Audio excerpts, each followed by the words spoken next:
La première question, c'est comment la société civile, les institutions, les pouvoirs publics peuvent mieux collaborer ensemble pour faire plus de fraternité. Et là, nous avons nos deux invités qui sont là pour y répondre. Après Jean-Louis Sanchez, à qui on lui a aussi posé la question. Merci. Je crois profondément que les mutualistes ont toujours cherché à s'organiser pour développer la fraternité en action. La mutualité, c'est d'abord un idéal social, un désir d'association. C'est finalement l'histoire de femmes et d'hommes qui décident de s'associer librement pour faire face aux aléas, aux difficultés, aux épreuves de la vie qui dépassent les capacités de la personne seule. Pour reprendre l'expression que vous avez utilisée dans le petit film tout à l'heure, quand l'autre a mal, j'ai moi aussi un peu mal. Et je crois que la mutualité, c'est un désir d'humanité dans la proximité, c'est un désir de fraternité. Et dans l'histoire de la mutualité, ce lien affectif fort, il a souvent pris sa source dans des proximités, qu'elles soient professionnelles ou territoriales. Ces dernières années, elle a dû faire face à ce que j'appelle un laminoir réglementaire, où finalement, européen et national, où finalement les règles qui aujourd'hui s'appliquent à la mutualité dépendent d'abord de l'activité qu'elle exerce, la mutualité, les mutualistes, avant de dépendre de ce qu'elle est, une société de personnes non lucratives. S'ajoute à cela qu'on marchandise tout dans notre société, y compris la santé, et que les mutuelles, elles agissent aujourd'hui dans un champ d'action désormais concurrentiel. La mutualité, elle est toujours animée par le même idéal social. Et aujourd'hui, peut-être que dans l'opinion publique, quand on pense mutualité, on pense d'abord à ces cotisations de complémentaire santé, mais la mutualité, aujourd'hui, sur l'ensemble du territoire, c'est 2600 services de soins et d'accompagnement mutualistes. Beaucoup de réalisations, notamment en matière de santé mentale, pour prendre quelques exemples, qui montrent la volonté de fraternité de la mutualité. Ce qui nous distingue fortement des autres acteurs, c'est que nous sommes d'abord et avant tout des militants de la Sécu. Quand nous sommes des assureurs paradoxaux, quand la Sécu, elle se contracte, là où d'autres voient une augmentation de la matière assurable, nous, on voit d'abord un recul de la solidarité nationale. Pour améliorer nos organisations, je suis convaincu qu'on a intérêt à chercher des alliances au-delà de nous-mêmes. Et je crois enfin que nous avons intérêt à regarder les nouvelles formes d'organisation qui émergent dans notre pays, même s'il faut faire le tri. Économie du don, économie du partage, économie collaborative. C'est comme si sous nos yeux se réinventaient des formes de mutualisme. À nous de faire en sorte que ce mutualisme qui se réinvente ne se réinvente pas sans les mutualistes, canal historique que nous sommes. Merci. Donc plus de fraternité, c'est possible. Il faut saisir les prochaines occasions. Pour vous, alors, coexister, peut-être donner juste quelques mots. Donc coexister, c'est une association qui a pour but de créer du lien entre personnes de convictions religieuses, philosophiques différentes. Et ça passe rapidement par 3 grandes étapes. Le dialogue, qui est celle d'apprendre à se connaître, apprendre à connaître nos différences, éventuellement se mettre d'accord sur le fait qu'on n'est pas d'accord. Ensuite, faire ensemble, et ça c'est fondamental dans coexister. On dialogue, ensuite on fait ensemble, et ensuite, 3e étape, on va sensibiliser dans les lycées, dans les universités, là où on peut, sur l'importance de se faire ensemble, et pourquoi aussi c'est possible grâce, et on ne dit pas malgré, grâce à nos convictions religieuses différentes. Voilà pour coexister en un mot. J'ai trouvé très intéressant toutes les définitions qu'il y a eu, enfin toutes les définitions, la manière dont chacun présente la fraternité. J'aurais envie de dire que, pour répondre à la question, la fraternité, ça pourrait être 2 choses. C'est un état d'unité, et c'est aussi, quand on parle de fraternité en action, un lien. C'est ce qui solidifie de manière durable le lien entre 2 personnes différentes. Voilà un peu comme moi j'aurais envie de définir avec vous la fraternité. Faire de la politique, c'est justement aussi rassembler, et il faut du coup mieux s'organiser de cette manière-là, les responsables politiques, la société civile, les associations, pour œuvrer pour la fraternité. Et ça, c'est fondamental. On ne peut pas séparer. C'est pour ça que j'ai bien aimé que vous puissiez donner ces différents éléments. On ne peut pas œuvrer pour la fraternité en oubliant un des acteurs. Donc oui, il faut mieux s'organiser entre ces différents acteurs. Et pour mieux s'organiser, j'aurais envie de dire, je réfléchissais à ça tout à l'heure, vous savez, il y a 25 critères de diversité, communément appelés les 25 critères de discrimination. Je pense que la fraternité doit être réfléchie à travers ces 25 critères. Et ces 25 critères de diversité, si on peut les appeler ainsi, la fraternité, elle se joue aussi entre ces différences-là. C'est-à-dire que réfléchir à la fraternité, c'est réfléchir à comment les acteurs politiques, que je viens d'évoquer avant, peuvent travailler sur ces différentes diversités. Comment créer du lien entre ces différentes diversités. On ne peut pas œuvrer pour la fraternité en pensant qu'à la diversité d'origine ou qu'à la diversité de religion. Il faut travailler sur toutes ces formes de diversité. Et ça, c'est important. Avec d'ailleurs le Pacte civique, Coexister travaille à un baromètre de la diversité.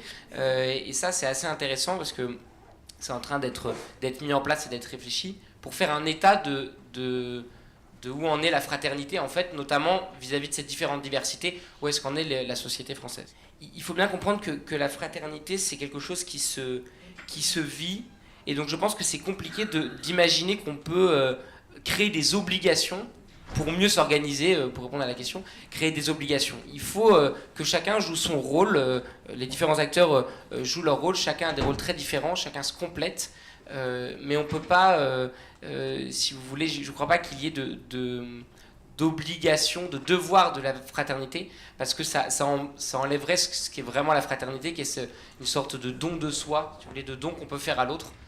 Merci. Jean-Baptiste, un mot de conclusion? Non. Bon, je pense qu'il y a quand même un problème français de ce que j'appellerais la fraternité en solo. Tout le monde a un peu tendance à organiser son petit réseau de fraternité, mais organiser le grand véhicule de la fraternité, pour employer un concept du bouddhisme, ça c'est quand même un vrai sujet. Voilà, donc on passe à cette deuxième question qui était posée aussi à Jean-Louis Sanchez. La fraternité est-elle un enjeu politique ? Et est-ce que la fraternité peut être un critère d'évaluation des pouvoirs publics et des services publics? Et si oui, est-ce que ça peut l'être à un niveau local, national ou les deux? En mutualité, spontanément, on invoque beaucoup la solidarité. On parle plus fréquemment de solidarité, de fraternité, même si encore, je pense vraiment que la mutualité, c'est un désir de fraternité. Mais on invoque la solidarité. Et revenant sur le triptyque républicain, Marcel Hénave disait finalement, la liberté et l'égalité, c'est un peu ce que vous avez dit d'une certaine manière, relèvent du droit. Et relevant du droit sont susceptibles d'application vérifiables et détaillées.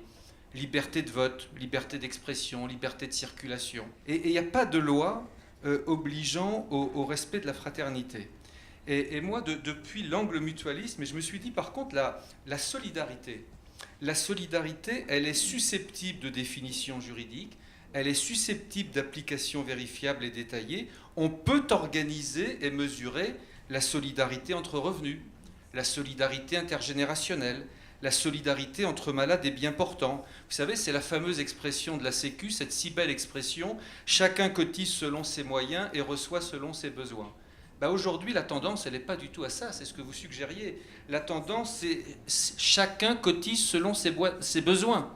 Et d'une certaine manière, j'ai envie de dire, plus on a l'impression que l'on sait ce qui va se produire en matière de santé, plus le voile d'ignorance se déchire et plus la solidarité, il faut la vouloir. On peut, si on le décide, au plan national, remettre de la solidarité dans les politiques publiques. On peut décider d'arrêter de privilégier la sélection des populations et la sélection des risques. On peut décider de remettre de la solidarité dans les politiques publiques en matière de santé et de protection sociale. Aujourd'hui, ce n'est pas dans l'air du temps.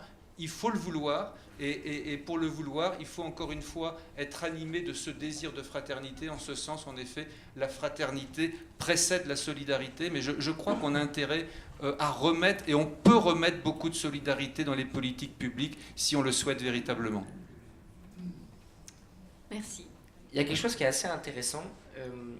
c'est que, et ça a été dit tout à l'heure, et je partage pleinement ça, on pense souvent à la liberté, à l'égalité, on a beaucoup de droits liés à ça, et de devoirs, liberté, égalité, et pas grand-chose sur la fraternité. J'ai d'ailleurs appris, et merci M. Foucault, sur l'histoire du terme fraternité, qui a été réfléchi comme ce mot qui pouvait manquer comme liant entre la liberté et l'égalité, et je trouve ça très parlant. Les Français avaient été sondés sur quelle est dans liberté, égalité, fraternité, quels sont le terme, le mot qui vous parle le plus. 47% avaient répondu liberté, 36% égalité et 14% fraternité. Pourquoi ? Tout simplement parce qu'il n'y a pas de réalité, pas nécessairement juridique, mais il n'y a pas de réalité de droit, et c'est un peu absent du discours parce que la fraternité, et c'est vrai que la solidarité qu'on pourrait mettre dans la fraternité, si on va un peu vite, n'est pas quantifiable. Par exemple, c'est très difficile de faire une mesure d'impact sur la fraternité.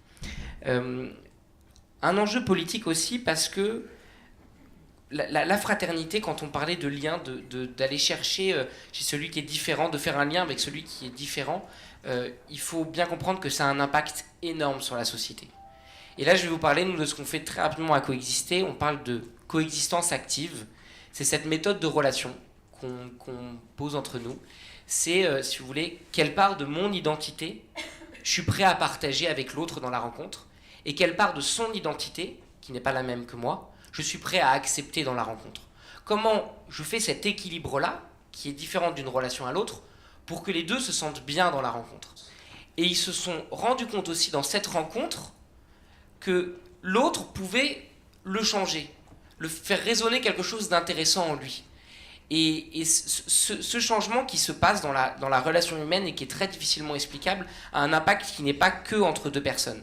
Et c'est impressionnant, je vous dis, à quel point les personnes s'ouvrent et changent. Ils changent leur regard à l'autre et leur regard au monde. Et je pense que c'est vraiment un enjeu politique de ce point de vue-là, parce que c'est ça qui nous permet de faire unité. Voilà un peu en quelques mots ce que je voulais dire. Et il y avait aussi une partie de la question qui parlait de national ou local. Oui, justement, j'allais demander à vous positionner, mais c'est parfait, vous anticipez ma question. Et du coup, je trouve intéressant cette distinction-là, parce que je pense que la fraternité n'est pas la même au niveau national et local, elle se vit de manière différente. Il y a des enjeux de fraternité au niveau, si vous voulez, beaucoup plus national sur qu'est-ce que ça veut dire que de partager le même territoire, le même pays, qu'est-ce qu'on veut, quel avenir on veut ensemble. Et au local, c'est aussi voilà, comment moi, dans mon petit chez-moi, comment j'accueille l'autre, comment je m'ouvre à l'autre.